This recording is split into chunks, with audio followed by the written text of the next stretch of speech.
Hi guys! For today's video, ayan, gumawa ako ng chicken strips with gravy from the scratch. So, naglinis kasi ako ng freezer at nakita ko na meron ako available na chicken breast. So, might as well gamitin ko na lang siya. So, ilalagay ko sa comment section yung recipe at ingredients para naman magawa nyo rin sa bahay nyo. At yung gravy talaga yung natuwa ako dahil from the scratch ko siya ginawa. So, kailangan nating i-brown yung flour. Ayan, mga 3 tablespoon yung ginamit ko dyan. And at the same time, habang nagba-brown siya, kumuha ko ng butter para ilagay din siya doon sa flour kapag ka nag-brown na siya. So, imi-mix mo lang siya hanggang maging ganyan yung color niya.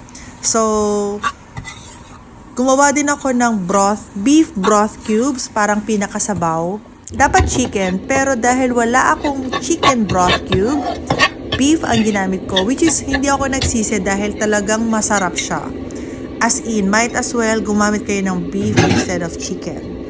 Then, pag nakita nyo na medyo nag-mix na yung butter and flour, slowly nyo lang i-mix yung beef broth na tinunaw nyo.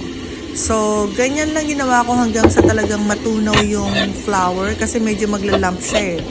So, ganyan lang hanggang sa talagang inilagay ko na lahat ng beef broth. And hindi ako nalagay ng salt pero naglagay ako ng pepper. So, white pepper and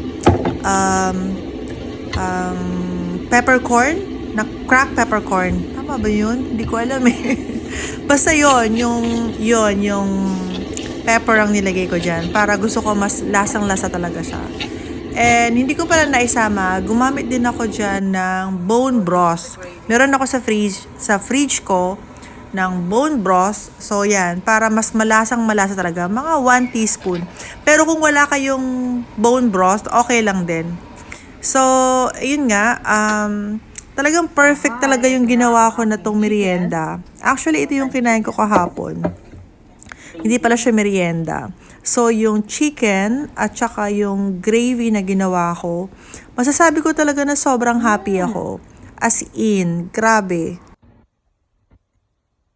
Masarap.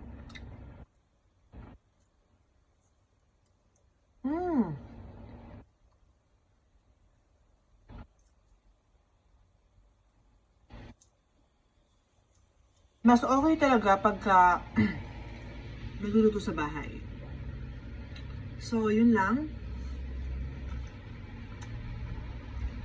Ang hirap tumigil pag nasimula naman ng kumain. This is really so good. Anyway,